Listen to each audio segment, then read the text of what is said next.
Babe, saan tayo kakain? Nagpa-reserve ako sa Mark and Luke's. Masarap na yung Angus beef nila eh. Ha? Bakit dun?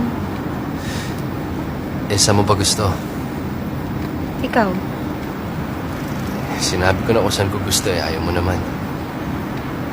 O sige, di Juliana's na lang. Ulit? Napupurgan na ako dun eh. Babe, mag-decide na tayo. May 4 p.m. pa ako. Anong meron? Trabaho. Eto kasi si Kevin. Nag-leave ngayong araw na to, kaya ako muna yung sasalo.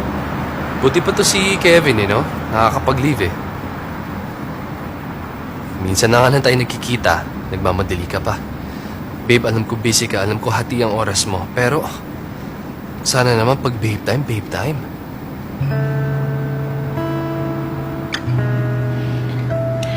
Babe, sorry na. Oh.